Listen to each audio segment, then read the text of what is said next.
Política. A gente conversa agora com o senador Nelsinho Trade Filho, do PSD do Mato Grosso do Sul. O senador Nelsinho Trade foi designado para relatar o projeto de lei 12 de 2021, que dispõe sobre a suspensão da patente ou licença compulsória para vacinas, medicamentos e outros produtos essenciais no enfrentamento à Covid-19. Vamos também conversar sobre a CPI da Covid, que está em andamento no Senado, e também assuntos relacionados à política nacional.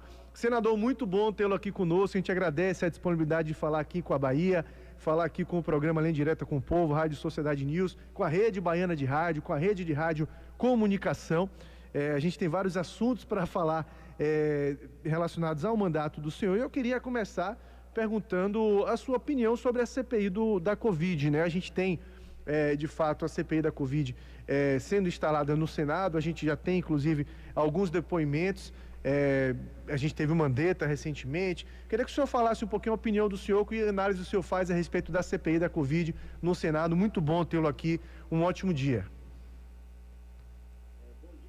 Moreira, bom dia Maria, bom dia a todos os internautas, ouvintes, telespectadores do programa Linha Direta da Rádio Sociedade News, FM de Feira de Santana, da Rede Baiana de Rádio, Rede Rádio Comunicação.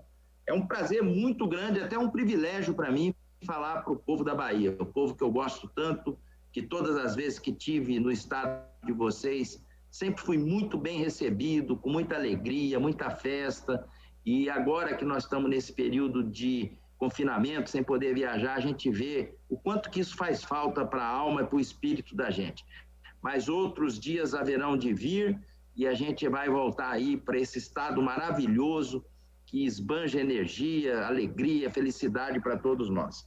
Bom, a CPI da Covid, Fernando, é uma CPI que nasceu por um fato determinado, porque nenhuma CPI, ela nasce sem ter um fato determinado. O fato determinado dessa CPI foi a falta de oxigênio em Manaus, no estado do Amazonas.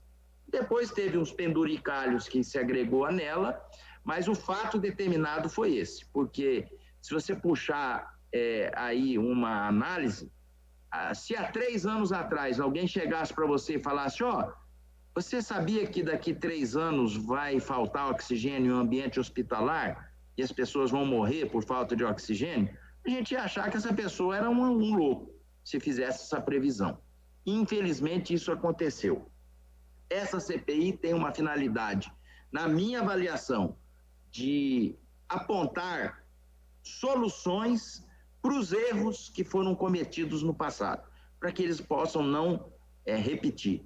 E o PSD, que é o partido que eu sou o líder, eu indiquei 2 nomes muito conceituados aqui no Senado. Um para presidir, que foi o Omar Aziz, que é lá de Manaus, é do Amazonas, conhece o hospital que faltou oxigênio, sabe o nome dos diretores lá de dentro, sabe o meio-campo dessa história toda. E o outro é um senador de vocês aí, um senador extremamente respeitado, qualificado. Todo mundo que se machuca aqui no Senado liga para Otto Alencar primeiro. É uma pessoa que realmente engrandece muito aqui o Senado da República. E na suplência, eu botei outro senador baiano, que é o Ângelo Coronel, que está na presidência de uma CPI aqui, que teve seus trabalhos suspensos por causa da Covid. Então, o PSD está muito bem representado. Eu acho que nós vamos tirar lições para que futuros erros possam não acontecer. E a CPI segue o seu curso, né? A gente teve os depoimentos já prestados até aqui. Queria que o senhor avaliasse esses depoimentos na visão do senhor. A gente teve o Luiz Henrique Mandetta, ex-ministro da Saúde, e o ministro Taixe também, que está em andamento. Como é que o senhor avalia esses depoimentos até aqui, senador? Bom, o Mandetta é lá da minha cidade, é do meu estado. Quando eu fui prefeito de Campo Grande, ele foi meu secretário de saúde. Eu conheço bem o Mandetta, trabalhei com ele 8 anos na gestão da prefeitura de Campo Grande. O Mandetta é muito técnico, ele é muito seguro e o depoimento dele foi exatamente nesse sentido, em cima da técnica e em cima daquilo que ele, ao ter falado, vai poder provar. O Mandetta não dá ponto sem nó, ele se baseia na ciência, ele se baseia nas evidências, e ele é uma pessoa assim, muito convencida daquilo que a ciência apresenta para ele. Então, ele está, na minha avaliação, seguro e, mais do que isso, em cima de dados científicos que comprovam as atitudes que ele fez. Em relação ao ministro Nelson Teich, eu estou aqui com a televisão ligada, nesse momento ele ainda está fazendo o depoimento dele, ele ficou 28 dias, mas já deu para ver aí que ele disse que saiu porque não tinha autonomia para poder conduzir os destinos dessa terrível pandemia. A partir do momento que a pessoa não tem autonomia, não tem sentido ele ficar à frente de um cargo como esse, tão essencial para tomar atitude, né? Ainda mais com a confusão dessa pairando na vida de todo mundo, que a gente sabe que esse Covid não é brincadeira, isso botou de joelhos a humanidade toda, fechou Nova York, fechou Paris, fechou Tóquio. Então, é algo que realmente a gente precisa respeitar e ter toda a ciência ao nosso lado para poder vencer isso aí. Bom, senador, e a gente tem aí na relatoria, né, o senador Renan Calheiros, o Osmar Assis na presidência, o Osmar Assis na presidência. Como é que o senhor avalia o desempenho deles também dentro desse processo? A gente sabe que uma CPI não é nada fácil também, né? Envolve muita coisa e muitas vezes os interesses também se encontram com o que está sendo investigado ali e as discussões acabam sendo acaloradas. Como é que o senhor está notando nesse momento o desempenho deles? Olha, o presidente da CPI foi governador do Amazonas, ou seja, já foi executivo, sabe muito bem dirigir um trabalho aqui dentro. Ele está já terminando o primeiro mandato dele. E o senador Renan tem uma experiência toda à prova. Já foi presidente do Senado 4 vezes. É uma pessoa com bom senso, é uma pessoa que tem dentro da sua personalidade uma marca muito forte, que é a coragem. O senador Renan não se intimida por qualquer coisa, e eu digo para você, o que tiver que aparecer na relatoria de Renan vai aparecer. Pois é, e mudando um pouco de assunto, o senhor também foi designado para relatar o projeto de lei 12 de 2021, proposto pelo senador Paulo Paim, do PT, do Rio Grande do Sul, que dispõe sobre a suspensão, né, de patente ou licença compulsória para vacinas, medicamentos, outros produtos essenciais no enfrentamento à Covid-19. Como funciona isso na prática, senador? De que forma a população pode se beneficiar disso diretamente? Fernando, eu vou procurar ser bem simples na minha fala para as pessoas entenderem, quem está acompanhando a nossa entrevista. A intenção desse projeto, feito pelo senador Paulo Paim, do Rio Grande do Sul, é fazer com que o Brasil possa ter mais vacinas. E aí ele pegou um projeto do Otto Alencar, apensou nele, ou seja, agregou nessa aí, que é, além das vacinas, para ter mais medicamentos e insumos para a gente poder fazer o enfrentamento do Covid. Porque, do jeito que está isso aí, não teve uma pessoa que esteja nos assistindo, que está na nossa linha de contato, que não perdeu um parente, um amigo, uma pessoa querida próxima a ti. Ou seja, é uma situação realmente muito delicada. Então, o que a gente viu? Entre preservar lucros e negócios ou preservar vidas, a gente optou pelo lado humano de preservar vidas. E esse projeto, ele tem o seguinte objetivo. Vamos fazer passar pela memória a marca de um refrigerante famoso que todo mundo sabe qual é.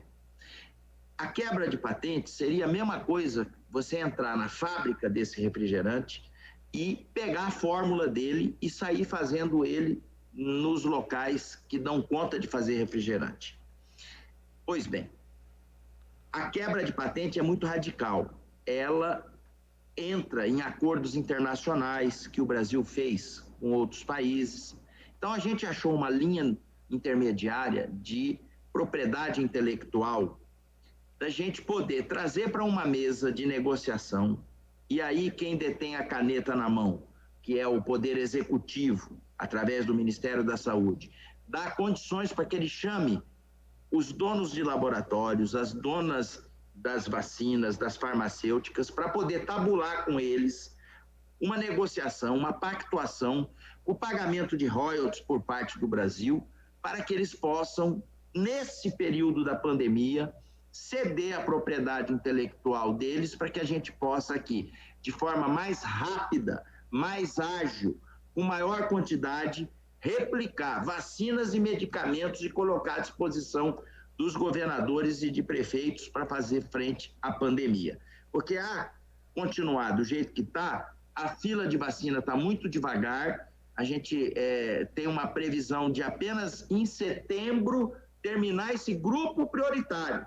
Aí que vem o restante da população, a massa de trabalhadores. Então, a gente acha que tem que achar um caminho para correr com essa fila, com essa vacina. E a gente vê que Canadá fez isso que nós estamos querendo fazer, que Israel fez isso que está querendo fazer, que Equador fez isso que nós estamos querendo fazer, e que outros países que têm uma fila de vacinação muito mais rápida estão na frente justamente por ter lançado mão desse instrumento legal. E nós disponibilizamos ele para que o governo possa usá-lo e fazer com que o povo brasileiro tenha mais vacina e remédio para combater esse maldito coronavírus.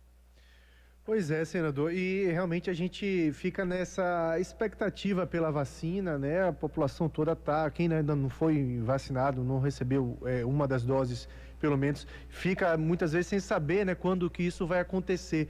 Algo que se volta e meia tem em discussão também é a possibilidade da iniciativa privada fazer aquisições de vacinas, né?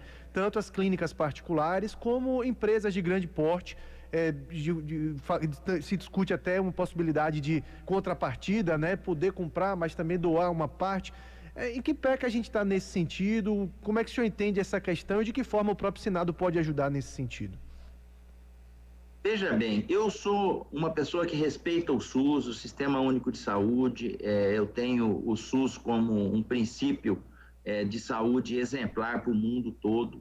Mas tem determinados momentos na vida que a situação te impõe a achar caminhos alternativos, até para poder aliviar a pressão que está nas costas do Sistema Único de Saúde. Então, eu acho extremamente positivo a chance de transferir para a iniciativa privada, desde que eles respeitem o Plano Nacional de Imunização, que eles possam comprar vacinas. Você sabe, a classe empresarial, ela tem um poder mais agressivo de negociação do que o sistema público. E eles, a partir do momento que você colocar uma regra, a cada 100 vacinas que você comprar para vacinar os seus trabalhadores, 50 você tem que doar para o SUS. Então vai andar rápido a fila de vacina dos trabalhadores e o SUS vai acabar sendo beneficiado para poder andar a fila dele também naquelas pessoas que não são do mercado formal de trabalhadores e que precisam da vacina igual os demais. Então, eu sou a favor dessa lei dentro desse momento que nós estamos passando, para que tire das costas do SUS toda essa pressão que já está, que a gente tem acompanhado, não só no próprio sistema, como nos trabalhadores da saúde, a quem quero abrir um parênteses e render minha homenagem aos profissionais da saúde que estão na linha de frente. O manejo, eu sou médico, o manejo do paciente de Covid é extremamente delicado, trabalhoso, e a gente, além de ver e constatar o esforço que os profissionais estão fazendo, a gente precisa louvar eles, como eu estou fazendo nesse instante. Estamos conversando com o senador Nelsinho Trade Filho, do PSD do Mato Grosso do Sul. Senador, do ponto de vista tanto médico como político, o que é que o senhor considera como os principais acertos e erros no combate à pandemia? A gente está vivendo pouco mais de um ano de pandemia já. Infelizmente, ainda não temos uma data para término. Gostaria muito de ter, mas não temos ainda. Como é que o senhor avalia as ações tomadas nesse tempo todo de pandemia aqui no país? Bom, a gente não pode deixar de reconhecer que o governo federal aportou muito recurso para fazer frente às dificuldades que estados, municípios e que a própria população mais carente, através do auxílio emergencial, acabou por receber. Esse, para mim, foi o maior ponto positivo por parte do governo federal. Em relação aos erros, eu entendo que o Brasil podia ter mais vacina do que está tendo. A gente meio que ficou sem entrar no foco direto dessa questão lá na frente. E quem entrou lá na frente é aquela história, quem chega na frente bebe água limpa, acabou adquirindo mais vacina do que outros países. Nós estamos ainda tentando correr atrás desse prejuízo, depois que a gente constatou que não tem outro caminho para você poder tentar fazer frente a esse vírus, a não ser a vacinação, e fazer com que alternativas possam acontecer para que a gente possa ter mais vacina no braço do povo brasileiro. Bom, senador, outro assunto que eu queria abordar com o senhor é sobre a abertura econômica do mercado brasileiro, né? Eu queria uma análise do senhor, como é que o senhor avalia a atuação, inclusive, do novo ministro das Relações Exteriores, o Carlos Alberto França. O senhor foi cotado, inclusive, para assumir esse ministério. Como é que o senhor avalia essa situação? Olha, o Ministério das Relações Exteriores, como o próprio nome já diz, ele é de relacionamento com outros países de diferentes partes do mundo. Coisa que o povo baiano sabe fazer muito bem. Amizade, fazer relacionamento. Então, eu entendo que o ministro França tem esse papel e tem isso muito claro na cabeça dele. Em relação ao relacionamento diplomático, porque quando você se relaciona bem, isso é na vida, com determinada pessoa, atrás de um bom relacionamento, de confiança, vem os negócios. Então, não adianta se querer, sob o ponto de vista ideológico, bater numa tecla e deixar a diplomacia de lado, querer promover negócios, porque pode ser que aconteça, mas não vai prosperar tanto quanto se você botar a diplomacia na frente, botar a boa amizade, o bom relacionamento, até porque, Fernando, o Brasil tem no seu DNA esse gene pacífico que o nosso país tem. O Brasil sempre é visto lá fora como um país da paz, um país da amizade, um país em que a gente tem essa característica. E isso tem que ser aproveitado, tem que ser promovido perante a comunidade internacional. E eu entendo que nós temos tudo para fazer esse avanço, correr atrás desse prejuízo e estabelecer novas negociações comerciais, porque isso vai ser muito importante na retomada da economia após o Covid. O senhor fez parte, inclusive, da missão especial, né, senador, para a soltura do ex-motorista de um jogador de futebol brasileiro na Rússia. Entregou pessoalmente carta ao presidente Bolsonaro no ano passado, pedido de liberdade ao brasileiro Robson. Como é que o senhor avalia toda essa situação e o desfecho que acabou tendo? Bom, deixa eu explicar para as pessoas entenderem. Todo mundo que gosta de futebol e acompanha lembra de um meio-campo da seleção brasileira de nome Fernando. Esse cara jogava no Spartak de Moscou e ele precisou de um motorista a hora que ele estava contratado lá. E a pessoa que cuidava da casa dele indicou o filho. A pessoa brasileira que cuidava da casa dele lá em Moscou indicou o filho para ser o motorista. E esse menino contactado, primeira vez que viajou de avião na vida, foi para Moscou para poder ser o motorista, vez que ele tem carteira, dirige bem, essa coisa toda. Ocorre que o sogro desse jogador, esse Fernando, chegou a jogar na seleção brasileira, se não me engano, contra a Bélgica, ele foi o titular, substituiu um que se machucou, que recebeu o segundo cartão amarelo. Na Copa é assim, 2 cartões amarelos, tira o cara. Então, e ele foi para Moscou levar um remédio para dor, porque o sogro desse jogador tinha hérnia de disco. Esse remédio, ele tem um derivado de morfina, e a morfina é prima da cocaína, vamos dizer assim. E lá na Rússia esse remédio é proibido. é como se fosse você levar cocaína. E na hora que foi passar pelo raio-x do aeroporto, pegaram as 2 caixinhas de remédio que ele estava levando para o sogro do jogador. E prenderam o rapaz, porque é ele que estava aportando o medicamento. E ele, assustado, sem falar russo, sem falar inglês, sem poder se comunicar direito, perdeu 25 quilos na prisão. A gente viu que era uma coisa injusta e, como presidente da Comissão de Relações Exteriores, a gente foi portador, a pedido e comissão dada pelo presidente Bolsonaro, para levar uma carta ao presidente da Rússia, o Vladimir Putin, para que ele reconsiderasse diplomaticamente o caso do empregado do jogador Fernando, de nome Robson. Ele já tinha uma condenação à vista de 20 anos de prisão, olha só, lá como que a lei é rigorosa. E graças a essa carta a gente conseguiu, com menos de 3 anos, dar liberdade para esse rapaz que está, se não me engano, vindo já para o Brasil para poder reencontrar sua família, seus filhos e recomeçar a sua vida.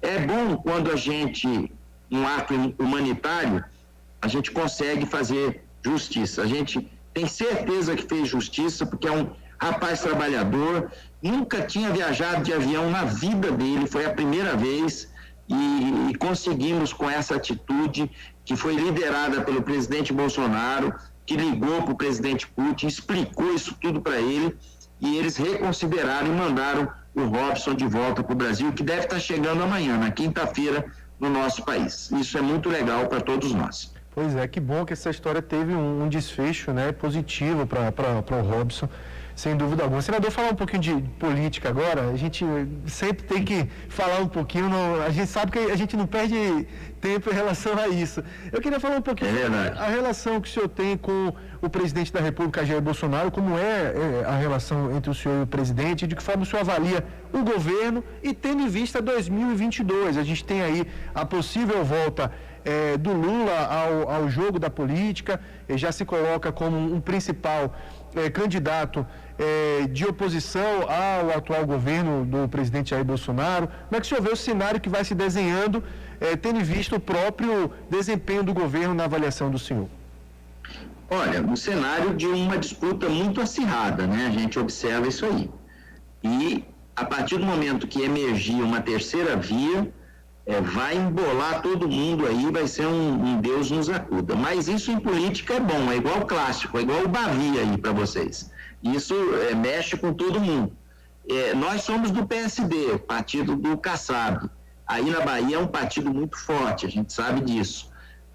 O PSD de Dado filiou hoje o prefeito do Rio de Janeiro, Eduardo Paes. Nós já temos o prefeito de Belo Horizonte, o Alexandre Calil, que foi presidente do Atlético Mineiro. Nós temos lá no Paraná o Ratinho Júnior, que está indo com 80% de ótimo e bom na gestão dele lá no governo do Paraná, filho do apresentador Ratinho. Em São Paulo nós vamos ter novidades. Eu não vou dizer ainda, porque em política o segredo é a alma do negócio. Então, nós vamos... E o PSD, com isso, está ficando grande. O Espírito Santo vai ter novidade também, e nós vamos se preparar para tentar ser a terceira via. Por quê? Porque time que não joga não tem torcida. A gente precisa pôr o time em campo, ainda mais com essa lei de não poder ter coligação para chapas de deputado, para chapas de estadual, de federal, de ter que ter chapa própria. Então, para ter chapa própria tem que ter grupo, tem que ter time. E o PSD está se estruturando para isso. Ontem mesmo eu tive com o presidente Kassab, ele está muito animado e está achando que nós vamos ser uma alternativa interessante para a população brasileira. Agora, é indiscutível que o favoritismo está polarizado entre Lula e Bolsonaro. Essa questão acabou sendo muito boa para a democracia, porque democracia é isso, aquele que ganhar tem que saber ganhar e aquele que perder tem que saber perder. Isso valorizou o jogo político e vai fazer com que emoções estão à vistas para a eleição de 2022. E você sabe, né, que uma eleição maior para presidente, ela acaba replicando nos estados, né? Eu tenho lá o meu estado, vocês têm aí a Bahia, e eu estou aqui em Brasília, ou seja, isso vai acabar refletindo indiretamente nas composições políticas dos estados, que a gente está observando também com muita cautela. Pois é, e eu ia perguntar ao senhor justamente a respeito dessa polarização que se tem tanto, né, Lula, Bolsonaro, e então, eu já vi que na opinião do senhor, a ideia seria uma terceira via. O senhor acha que uma terceira via não tão polarizada assim, não tão radical para um lado ou para o outro, poderia ser o caminho? É verdade, eu entendo que uma terceira via sensata, moderada, que possa ter propostas razoáveis, factíveis, porque hoje em dia a população ela aprendeu a se portar diante de uma mensagem que ela recebe. Não adianta você prometer coisa que você não vai conseguir cumprir, tem que ser verdadeiro, realista e deixar um pouco de lado confusão e briga, né? Ninguém quer isso, ninguém merece isso. O que a gente precisa é de solução, de comida no prato, vacina no braço, recurso no bolso, para que a gente possa ter um país novamente próspero com desenvolvimento econômico. É o que eu espero.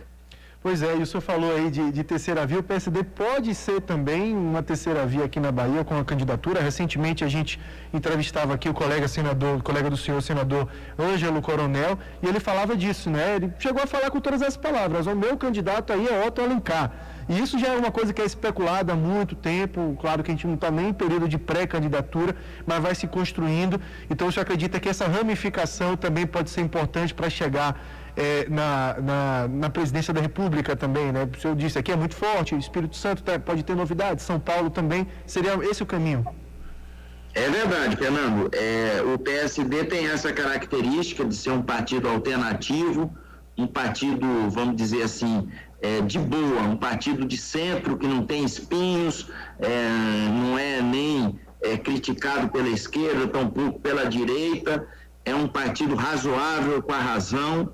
E aí na Bahia é tido como um exemplo para o restante do Brasil. É um partido muito forte, muito bem estruturado, sob o comando desses dois senadores que representam muito bem o estado de vocês, que é o Ângelo Coronel e o Otto Alencar. E digo a você, se por acaso aí tiver candidato, eu tenho a certeza que vai se surpreender muito, porque esses dois, eles atuam de forma muito forte para defender a Bahia aqui em Brasília, no Distrito Federal. Senador Nelsinho Trade Filho, eu quero agradecer imensamente a disponibilidade do senhor de falar conosco, né, e ceder parte do seu tempo para bater um papo com a gente aqui da Bahia, falar um pouco sobre os assuntos relacionados à Covid no Senado. A gente está com essa CPI fervendo, né, o assunto do momento no país inteiro. O senhor que também integra como suplente a comissão temporária da Covid-19, então tem muita informação a respeito, né, do que está circulando sobre a Covid-19. Muito bom tê-lo aqui. Recebo um grande abraço aqui da Bahia. Muito obrigado, Fernando Moreira. Eu não poderia encerrar essa entrevista sem prestar minha homenagem a todos aqueles que perderam seus familiares em relação a essa maldita doença. Eu perdi 2 tios muito próximos, uma tia que me ajudou a criar, separava por um muro a casa dela da nossa, irmãs da minha mãe. Eu não pude nem prantear, nem chorar no velório, porque embalaram o caixão de um jeito e enterraram em menos de 2 horas. É tudo muito trágico que nós estamos passando, é algo triste. Vamos dar a volta por cima, nós estamos aqui no Senado trabalhando para isso, e quero aqui dizer para mim e para todos vocês da Bahia que para mim é um privilégio estar podendo falar com vocês.